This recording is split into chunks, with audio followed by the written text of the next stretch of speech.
because the central bankers and the bankers are always willing to lend you more than what you can handle.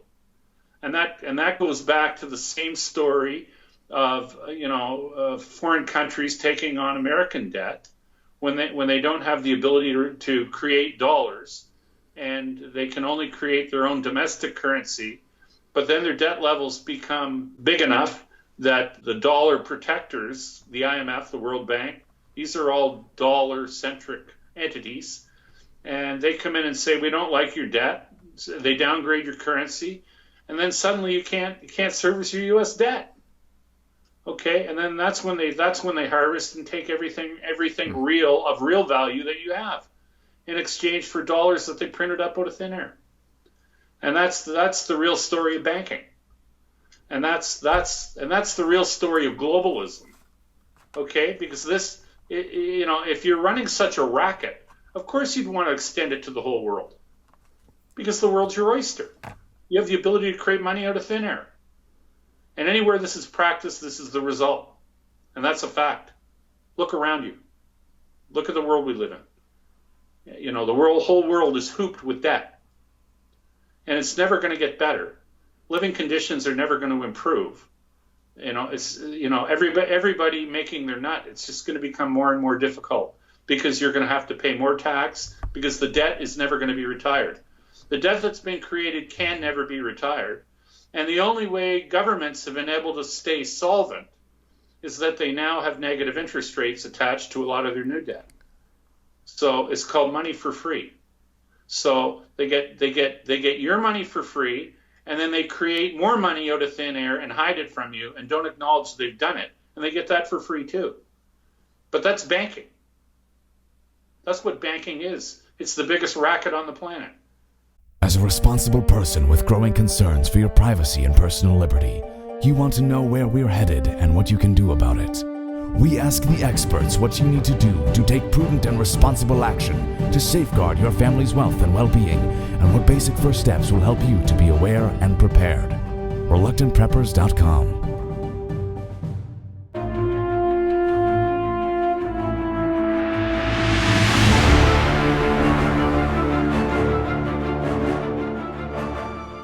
What if gold or silver drop in price after I order it? Well, everything fluctuates with time, but nothing has held up longer and better than gold and silver throughout all the changes that have happened in history. Your first ounce of silver is at spot price, and you get free shipping on any order over $99 at sdbullion.com/RP. Reluctant Preppers provides educational awareness and commentary only. Opinions expressed do not constitute personalized financial advice. Viewers are encouraged to do their own research and seek qualified personal financial consultation before making investment decisions. Welcome back, Reluctant Preppers. We can hardly wait to get this returning guest back on, as can you, because you submit so many questions. I don't have enough time to ask them all to this gentleman. We're speaking with Rob Kirby. He's the founder of KirbyAnalytics.com. He's here with us again on Reluctant Preppers. Rob, thanks for joining us again. Pleasure to be with you again, Dunnigan. Today is Thursday, June 20th, 2019, and before we get to a raft of viewers' questions, I wondered if you could bring us up to date.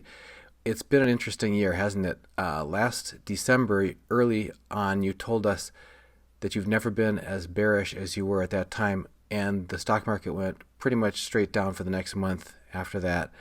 And since then, you've talked to us about the manipulations that happen to protect against plunges in the markets, and how precious metals are not allowed to move naturally, but sometimes cryptos are.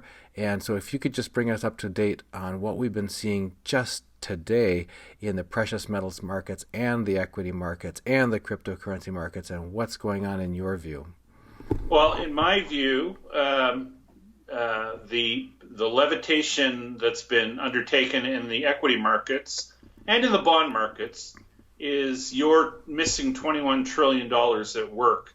And that would be the missing 21 trillion referenced so well and documented so well by true American treasures, Catherine Austin Fitts and Dr. Mark Skidmore. I got to interrupt you there, because you just hit the daily double, because somebody was saying they wondered if you were going to bring up the 21 trillion. And I thought, well, if he doesn't, I will. But anyway, thanks for putting us in touch with Catherine. This is the book she sent us, on all about their expose into hundreds of pages of documentation here that she wanted to get in physical hard copy so that it couldn't be censored off the internet. So go right ahead. Yeah. Well, she told me that she was going to have the hard copy of the book produced for the simple reason that she no longer trusts the internet to be a purveyor of honest and true information, because of censorship that's being practiced by a lot of the social media giants like Facebook, like Google, and Twitter. But anyway, just getting back to, and getting on with the metals, because we talked about the 21 trillion being at work levitating the bond market or aggressively making yields decline with purchases of government bonds and purchases of equity. On the metals front, in the last 24 hours, we've seen the biggest rally in both silver and gold that we've seen in 7 years, both of them up a little over 2%. But interestingly, or not to me so much, Bitcoin is up, while gold and silver are up a little over 2% in the biggest rally they've seen in 7 years. Bitcoin in the same time period is up 3%. So that's very consistent with a theme you and I have been discussing over past interviews, where the powers that be want to make us all believe that crypto is the new gold. And my view as to why the both silver and gold have seen such rapid advances in the last 24 hours, I believe that is due to such robust physical demand for metal that allowing the price to rise somewhat, I view it as a rearguard action where they're trying to alleviate pressure building in the physical arena. So, but there's no doubt in my mind that the price riggers will be back to their dirty tricks, and we will very likely be seeing slams in the paper price of both silver and gold in the ensuing days. And I do believe that the price of cryptos will continue its march forward, or northbound anyway. A lot of this rush to gold and cryptos has, at least on the surface, been portrayed as a flight to a risk-off play based on people who are concerned about sort of these geopolitical tensions that are going on. What do you think is playing out in these geopolitical arena that you believe? What do you not believe? Who do we trust? Well, the geopolitical tensions, in my view, Dunnigan, arise from something that we've already touched on. People around the world, the Chinese, the Russians, the Indians, the Japanese probably too, as well as the countries in the Middle East, they don't live in a vacuum, and they're very aware of the work that Catherine Fitz and Dr. Mark Skidmore have done too. And they know that America's been cheating with the money, or the people that control the American money supply have been cheating, as in creating an extra 21 trillion of undocumented dollars and then hiding them in thrifty little cubby holes like the Exchange Stabilization Fund, which is accountable to nobody. And from my best thinking, is probably run by the intelligence establishment of America. And this is a massive slush fund that can be utilized and can be mobilized on a moment's notice to, say, intervene in a bond auction if there might have been or could have been a failed bond auction in America.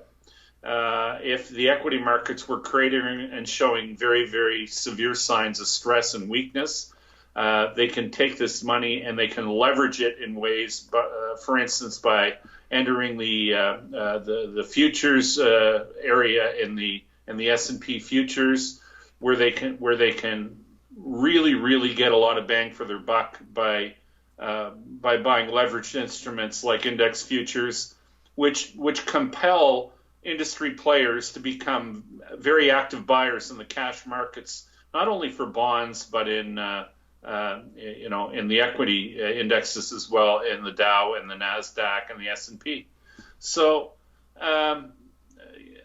I guess at the end of the day, a lot of the geopolitical tension that we're seeing is because other worldly players are very aware that the people in control or the stewards of the American money haven't been playing straight or straight pool, or like they've been committing fraud on a colossal scale, and it becomes very material in that other countries in the world, because all goods in the world settle in U.S. dollars, international accounts get settled in U.S. dollars. And that's the advantage to have a country having the world's reserve currency be their currency. So everybody else in the world works for dollars. America creates them out of thin air and effectively steals the production or the wealth of other nations with dollars that are just created out of thin air, fraudulently created out of thin air. So basically it means that everyone else in the world works for a living and America prints money and consumes. And you see, this is the source, at least in my view, of so much of the world's geopolitical tension. This is why entities like China, Russia, the BRICS nations have been creating parallel infrastructure to basically prepare for a day when their international trade accounts are not settled in dollars. Because that's a game they can't win. China can't print U.S. dollars. Russia can't print U.S. dollars. I mean, strangely, and maybe something hard for a lot of people to believe, the only entity outside of the United States that's ever been given a printing press to actually print U.S. dollars was Iran back in the days of the Shah. And that's one people should really, really think about. Because you know what, it really makes me wonder what exactly did the Shah do in Iran many years ago to destroy a relationship where he literally had the ability to print U.S. dollars. Something horrific must have occurred there, and I don't know the whole story. Except I do believe that the only entity outside of the U.S. that has ever literally had a press to print U.S. dollars was the Shah's Iran. So anyway, this makes foreign players very leery and very distrustful of American intentions and the agenda behind tariffs, the agenda behind military operations, because, and it also makes people very leery about cozying up or becoming too friendly politically with America, because I mean Iran and America were the best of friends. In the early 70s, there were no better friends in global politics than Iran and America, and look how quickly that can turn. So. Anyway, maybe it's dangerous to be a friend of America, isn't it? Or is it not? I don't know. In the pre-interview, I brought up an observation to you, in that there's been a lot of rhetoric in the mainstream financial press and in the mainstream news, legacy news, that Iran is a complete and utter menacing, devious entity that has the world's good intentions not in their mind, and Iran is spoken of in the legacy media as having basically vast resources to upset the world community. So I did a little poking around, and I checked in to see how much military spending Canada did, for instance. And lo and behold, I find out that Canada's military spending in the latest year data is available. I believe it was 2018. Canada's military spending was 21 and change billion U.S. on military spending. So I figured, okay, and Canada by most standards, international standards anyway, I think is considered to be a lightweight on the military front. I know that most people in Canada that I know that are read at all are quite aware and make fun of our military in Canada as being ineffective and a lightweight on the world stage. So I checked into how much Iran spends on their military in the latest year of reporting, and lo and behold, Iran spends 19 and change billion a year on their military defense expenditures, which means they're spending, a couple billion less than Canada a year on their military. And yet Iran is viewed as a global threat. So now I'm starting to wonder if maybe Mr. Trump views Canada as a threat, because we have much more military spending, almost 10% more than Iran. So, how is Canada viewed on the world stage? Are we a danger to the world too? Maybe we are. Well, you were pointing out earlier in our discussion that there's some real misunderstandings on people's part about the character and the nature of leadership in Iran versus what was historically there and where the support has come from over the decades. Yeah. Well, very interestingly, I have a girlfriend and she's Persian. And, we talk a lot about what's happened in her country, her homeland. She's a Canadian citizen now. She's been here about 16 years. And, shortly after I'd met her, I was asking her, so are you Muslim? And she said, no, I'm not Muslim. Why would you think I'm Muslim? I said, because you come from Iran. She said, well, most Persian people are not Muslim. They're Assyrian. And, truth be known, the leadership of Iran, as in the Ayatollah, and most of the mullahs, they are not Assyrian and they're not Persian. They're Arabic. So, one has to wonder how the Persians have been basically, well, to begin with, it's just factual that the Persians have been taken over. There's been a coup in Iran where the Persians were overtaken by Arabic and Muslim-speaking Arabs.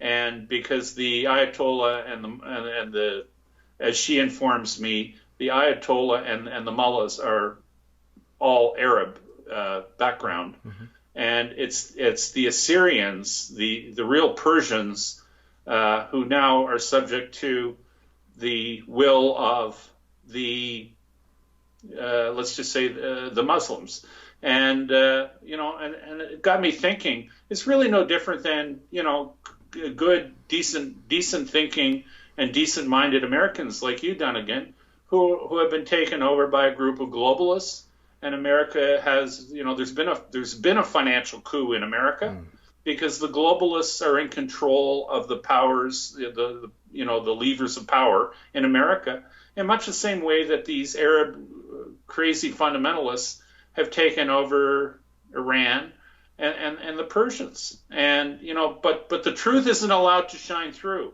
And the media, of course, which is controlled by the globalists, will never tell us that story. They'll never tell us that it's really Arab-minded or Arab-influenced people who have taken over Persia, or that the globalists have taken over America and are doing and committing unthinkable acts in the name of very, very good, decent American people. So anyway, it's just one of those things that I've noticed in my travels. So there you go.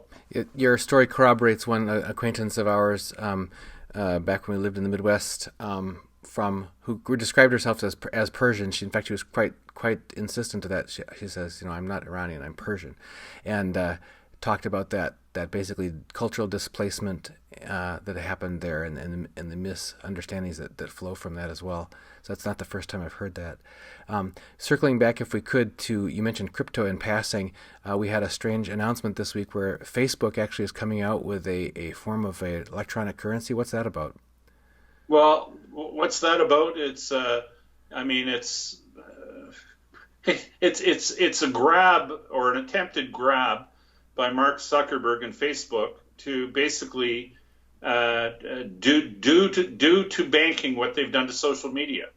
to make basically, you know, I don't know if I can say this word, but I'm going to say it. And if you have to censor, you can say it. They want to make banking their bitch, like they've made social media their bitch. And you know, I find it very interesting that the day after Zuckerberg announced the launch of Libra, this hydra of a currency he hopes to create, which isn't blockchain based at all, so I've been told by people who are at much higher pay grades in that area than I am. Facebook was sent a letter from the House Financial Services Committee to cease and desist and do not develop, very bluntly, do not or stop development of your Hydra, Libra coin. So that's a duck that ain't gonna fly. Ain't gonna happen. And because American leadership have witnessed the way that Mr. Zuckerberg and Facebook have censored the internet and have silenced conservative voices and have deplatformed people. And I guess they realize how problematic it would be to have such an entity involved in a meaningful way in our financial well-being, to start censoring and deplatforming people from the use of banking or financial services. Because when you start deplatforming people from financial services, you end up in very, very tense situations. Much like what happens when America takes Russia off the SWIFT system and tells them that they can't move their money around, and you see, and that's the impetus behind, or another impetus behind countries seeking out alternatives to the dollar, because when you deplatform people and deny them the right to after they've bought in and accepted your currency as the standard for international settlement and trade, right. You can't then say, oh, by the way, you can't use the system. Well, Zuckerberg has already shown his colors, just like the globalists have shown their colors with the American dollar. They get the world hooked on settling in dollars, and then they say, oh, by the way, you can't settle in dollars anymore. How you like that? Well, that doesn't work, okay? Doesn't work. It doesn't make sense. It's ridiculous on its face, and it's criminal and it's fraud. So there you go. That's what I was going to say. It's you say you got the cease and desist letter. It almost sounded too familiar to be allowed. It's like, hey, you can't do that to people. We can only do that to people. That's what it sounds like. But it just doesn't work. It's like, and I hope even people from the left understand that, because they clearly don't understand an awful lot of what's going on in the world today, because the ridiculousness and the perpetual and ongoing affronts to a duly elected president in your country on the part of the left, just literally throwing handful after handful of mud at the wall to see if anything will stick. And so far it hasn't been successful, but it's not for lack of trying. But I wonder if the average person on the left has realized or has any notion of how ridiculous they look. Utterly ridiculous. Like the stunt, for instance, like the stunt they've pulled on Alex Jones, where they've had operatives email Alex Jones, literally millions of emails. They've embedded kiddie porn in attachments to emails that staff at InfoWars never opened. Okay, never clicked on open this link, never clicked on open this attachment. They just discarded as spam. But lo and behold, leftist operators go to the FBI or go to law enforcement, and they claim that InfoWars were resending these emails they got to victims at Sandy Hook, of all things, with kid porn in them. And of course, they had the FBI basically sequester these emails that and they literally went into batches of these emails that they sequestered from InfoWars. They went into millions of them, and of course they knew exactly where to go to look to find the attachments with the unopened attachments of kiddie porn. So like this is the most glaring attempt at a frame up that and a pathetic attempt at a frame up I've ever seen in my life. It's committed in broad daylight. I mean, the FBI has stated right up front that Alex Jones's group are victims of a setup, and the mainstream media, of course, is not reporting that. Instead of reporting the real crime, that someone tried to frame them and to sully and mar their name, they're reporting that they've sent kiddie porn, and like this is so ridiculous on its face, Dunnigan. It's brutal. It's basically like me if I put something illegal in your mailbox and then ran to the police and said Dunnigan Kaiser has illegal things in his mailbox and they've got my fingerprints on it, and then the media says that Dunnigan Kaiser's doing illegal things. This is ridiculous. It's beyond ridiculous. It's an offense and insult to humanity, to decency. And these are the kind of tricks the left are trying to pull on anybody close to Trump, associated with Trump, and it's very sad. In the meantime, the people around your president basically aren't following any of his orders. He's ordered, as in months ago, Trump ordered Brennan's security classification revoked. Hasn't been. Look, the examples are far and wide. Many people around Trump and his presidency, and many people that have been instructed to carry out even minor things in his agenda, they just haven't been. He gives the orders, and the orders aren't followed. So this is all coming from the left. This is coming from the sycophantic likes of Hillary Clinton, who's been the Clinton gang has been implicated in this Nexium, and this is another. It always comes back to these operators being engaged in sordid, salacious acts, either with kids or with sexual exploits. It seems to be the thing of the left, and I'm certain it isn't just a thing of the left, because there are lots of Rhino Republicans that I'm sure we could put in the same boat. And Rhino, of course, is Republican in name only, but there are many people in the Republican Party who are never Trumpers and are fundamentally against the Trump agenda and his hopes and his ambitions to make America great again. So there you go. You mentioned earlier the best day in 7 years for precious metals with this breakout from key resistance levels. Wiley Phipps asks, Rob, the word is that the central banks are all buying gold now as fast as they can. As a gold broker, have you seen any signs in the wholesale market that will confirm this is true? If true, go ahead. Sure. Well, listen, unparalleled demand or historic amazing demand for physical metal has been something that I've been reporting on for quite some time. Mm-hmm.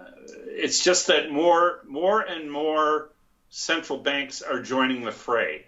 However, most of the central banks that are buying and accumulating physical metal, most of them are still Asians. It's just that the crowd of Asian central banks doing the buying is increasing with time. Western central banks, at least publicly, still are not admitting that they're accumulating physical metal. because doing so might invite a nasty response from maybe the American military. Stephanie Bourgoin asks, do you think the U.S. can go to World War III to protect the petrodollar? Trudeau met Trump recently and then authorized pipeline for Trans Mountain to ship more oil to Asia, surely to support the petrodollar. Do I think America, or do I think the West would go to war? It's not so much America, it's the globalists. And it's the globalists who stole the $21 trillion that we referenced earlier. And if the globalists are going to be found out about the theft, and it's going to become accepted fact that they stole 21 trillion, and if the acknowledgement of the stealing of the 21 trillion becomes accepted as fact, it probably means the end of the dollar as the world's reserve currency, and the rejection of the dollar as the world's reserve currency by many of the globalists would be viewed as an act of war. And could I see them creating a false flag incident to try and justify a wider global conflict? Yes, I can, because they're all in. They've committed crimes. They've committed crimes that they can never ever acknowledge or admit without being put to death or jailed for eternity. So that's the nature. They're all in, and they've got nothing to lose. Okay, like right now they live like kings. They have more money than anybody could ever imagine. They literally have the power to do whatever they wish and have all of their wishes, completed. And when you take that kind of power, it's sort of like deposing a king. You know, when you depose kings, deposing royalty, often what comes along with it is revolution or civil war, because they're all in, and people don't like to be deposed from positions of ultimate power, and the globalists currently enjoy that. And basically using the American military as their wrecking ball in the rest of the world, and having this infinite amount of money that has sustenance today because it's the world's reserve currency. But if those people who enjoy that kind of power today, if you tell them that all that money that they have that gives them their power, if you tell them that it's going to be confetti tomorrow, I could see them doing anything, because these are truly madmen. Because, Dunnigan, when it comes right down to it, to steal $21 trillion out of thin air, or to create it out of thin air, you have to be mad to begin with.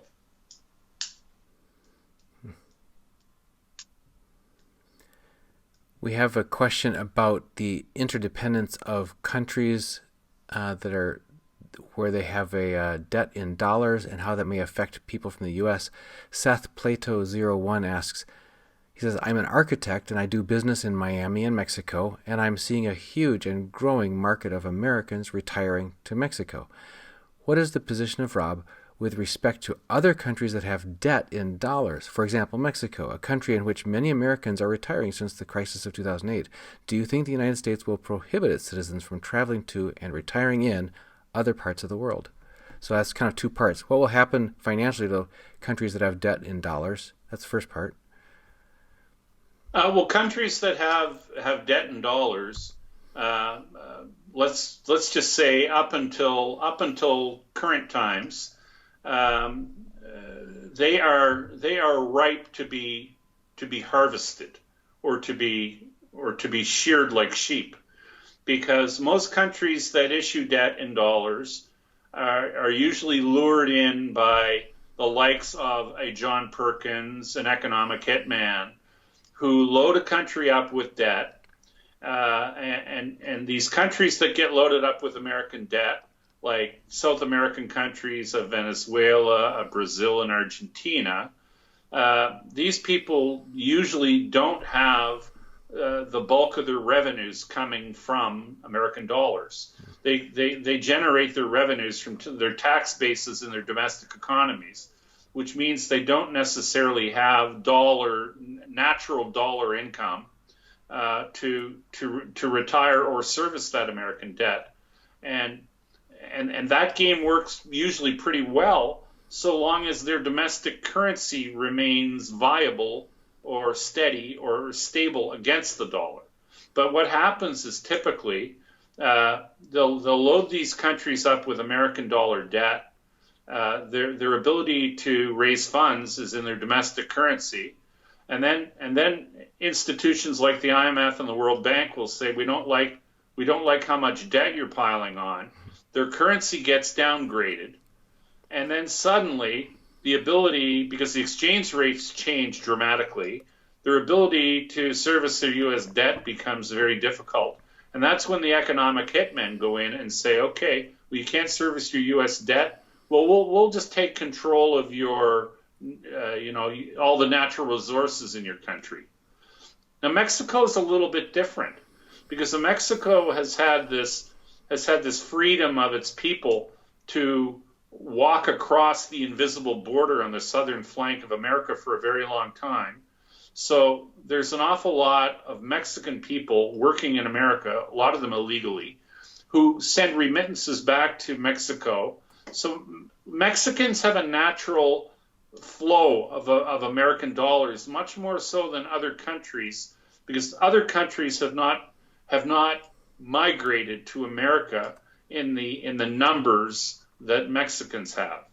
So Mexico's maybe a little bit of a special circumstance, and then also Mexico has their national oil company Pemex, who does obviously sell their, or at least to date anyway, have been selling their oil in dollars. So they have some natural American dollar revenue, but that makes them a little different than Argentina, maybe Brazil. Venezuela could be a little bit of a different case too, because they have a lot of natural crude oil resource as well. But I mean, generally the aim is you load them up with debt, you downgrade their currency, they can't service their American dollar debt, and you just harvest the resources and call it a day. Great trade. So what do you think about people who in the U.S. may have plans of retiring to those other countries, either for lower cost of living or favorable conditions, they think? Do you think that those plans are at risk based on some of these tensions that can result? I mean, I would say yes. I mean, I don't. I mean, I view Mexico as the Wild West. Mexico is a country that's to a large extent lawless. I mean, the things that I associate with Mexico are fast and furious, drug cartels. I don't want to live in a country that's dominated by and largely run by drug cartels, where there seems to be no law of the land. I just for me I would absolutely avoid. So that's my own personal preference. And anyway, from that standpoint, I'll stick with the buggers I know in my country rather than take my chances with the buggers I don't know in another country. Speaking of how countries are going to handle finances, Hang'em High 777 says, Rob, since income tax receipts only fund 50% of the budget, I'm assuming they print the other 50% to float the budget. Why do I have to pay income tax when they can just print it? Good question. Why are you doing it? I guess, that's my answer. I mean, at the end of the day, the tax relief that Trump has given to corporations, American tax receipts have absolutely dropped dramatically since Trump has initiated basically tax reduction for corporations. Like America is in serious financial trouble, and that's a big part of why this whole situation is unsustainable. That's a big part of why countries are moving away from the dollar. That's a big part of why they need an extra 21 trillion or more, because America's will have trouble paying its debts going forward. There's a completely unsustainable, ridiculous balance of trade deficit that America is operating with. There are just too many dollars in the hands of people who don't want them, who want to who want diversification, who want real stuff. It's becoming too top heavy. It will topple. So at the end of the day, the mystery and the mechanics behind, as the question was, why don't they just print the money? Why don't they print the money and let me keep my income and not make me pay tax? Well, when America was set up, that's the way it used to operate. Like, it used to be the government funding, all government funding when America was created, all funding for the federal government came from tariffs at the borders. There was no tax on income. And if you had told somebody back in the day when America became a country that there was going to be tax on income, they would have laughed at you, or they would have hung you, or they would have shot you. Because that's not the way America was ever envisioned. But with the passage of the Federal Reserve Act, where the bankers took control of your country, or the globalist entity took control of your country, that's when the Income Tax Act came in. Because that meant the creation of debt. When the bankers take over, they're going to what do banks do? They lend, okay? And what do banks do? They create debt. That's their job, okay? That's like saying, and it's like, why don't people understand? That's what they do. And people seem shocked that, you bring bankers in to basically run your financial affairs of your country, and you end up in debt. Well, that's what banks do. I mean, so they hoop the country with debt, and they bring in, of course, the way you service debt is you raise taxes. And when tariffs aren't enough to pay the debt, then you have to tax everything else. And if you think taxes are ever going to go down in a meaningful way or a material way, they're not. They'll find new ways to tax you and introduce fees, because that's what banks do. So if you have a debt-based monetary system, you're going to live with tax, and you're going to live with an ever-increasing burden of tax, because that's what banks do. And that's the whole nature of having a debt-based money, plain and simple. And the only thing that put a governor on that for a lot of years was the adherence to what was the gold standard, which introduced discipline as to how much debt could be created.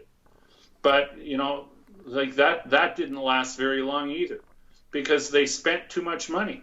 Because the central bankers and the bankers are always willing to lend you more than what you can handle, and that goes back to the same story of foreign countries taking on American debt when they don't have the ability to create dollars, and they can only create their own domestic currency, but then their debt levels become big enough that the dollar protectors, the IMF, the World Bank, these are all dollar-centric entities, and they come in and say, we don't like your debt. So they downgrade your currency, and then suddenly you can't service your U.S. debt. Okay, and then that's when they harvest and take everything real of real value that you have in exchange for dollars that they printed up out of thin air. And that's the real story of banking. And that's the real story of globalism. Okay, because this, if you're running such a racket, of course you'd want to extend it to the whole world. Because the world's your oyster. You have the ability to create money out of thin air. And anywhere this is practiced, this is the result. And that's a fact. Look around you. Look at the world we live in. You know, the whole world is hooped with debt. And it's never going to get better. Living conditions are never going to improve. You know, everybody making their nut, it's just going to become more and more difficult because you're going to have to pay more tax because the debt is never going to be retired. The debt that's been created can never be retired. And the only way governments have been able to stay solvent is that they now have negative interest rates attached to a lot of their new debt. So it's called money for free. So they get your money for free, and then they create more money out of thin air and hide it from you and don't acknowledge they've done it. And they get that for free too. But that's banking. That's what banking is. It's the biggest racket on the planet. We have a related question from Stark Side of the Moon, who asks, finding it next to impossible to convince family members that even simple concepts like monetary policies such as ZERP and NERP are a clear indication of an unhealthy economy and that we are living in dangerous times. Getting called a conspiracy theorist, which is infuriating to say the least. What's Rob's advice on this matter? I've given up on them. Yeah, well, boy, welcome to the club. I try to and attempt to educate people who want to listen, and the people that don't want to listen or who believe that this fraud, the people who believe it's a conspiracy theory, you know, my answer to them is, sorry, not a theory, it's a fact. And if you want to ignore facts, do so at your own peril. It's not my job to save everybody. But if I can inform a few along the way, Dunnigan, I'm more than happy with that. I guess we got time for one last question. I had one here. Oh, yes. Follow My Logic asks, would love to hear Rob's thoughts on J.P. Morgan's purported acquiring of its massive silver hoard. Is it for profit or to sell into deliveries when purchasers demand physical silver? Is the hoard the part of the price suppression scheme? So what do we know about J.P. Morgan's purported acquiring of a massive silver hoard? Well, to be honest with you, I wonder whose silver. I'm not arguing the notion that J.P. Morgan may have a hoard of physical silver, but to the extent that they have a hoard of physical silver, I believe they also have a hoard of paper silver shorts. So, you know, the extent to which one may cancel the other, I can't really say, because I don't truly know who owns the silver that they purport to have. Right. But I can only imagine that the silver shorts that they have on their books are not theirs. They are very likely, the true owner of those is very likely the Exchange Stabilization Fund.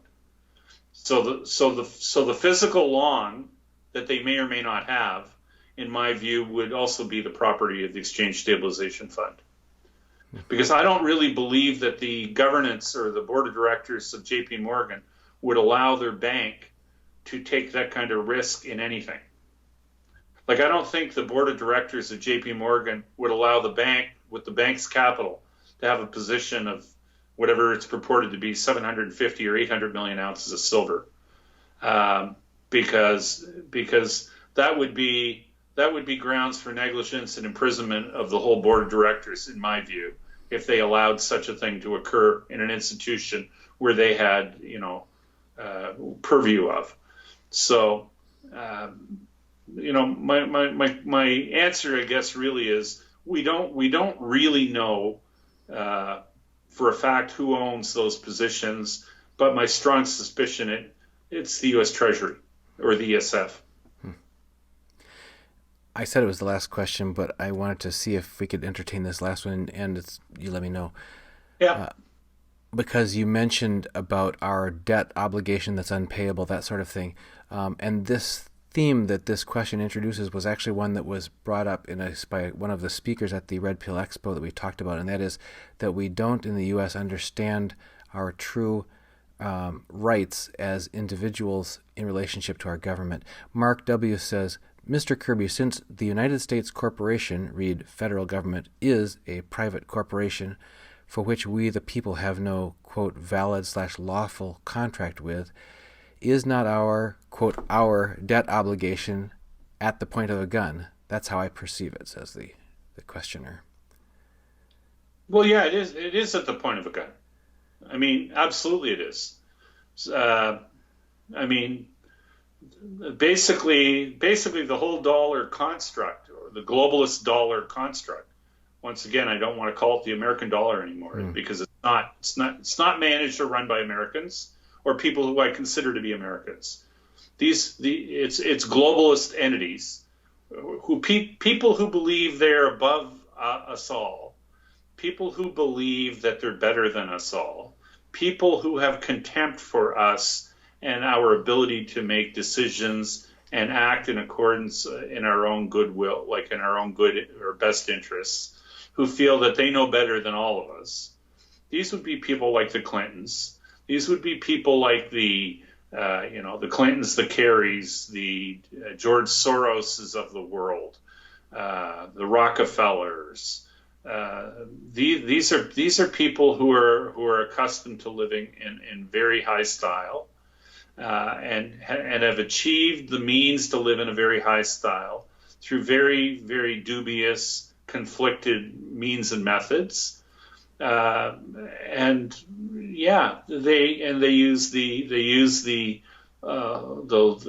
legal system, the judicial system, and the military as their muscle to protect and ensure their way of life, at the expense of, the people they have contempt for, people like you and me, Dunnigan, and the person who asked the question.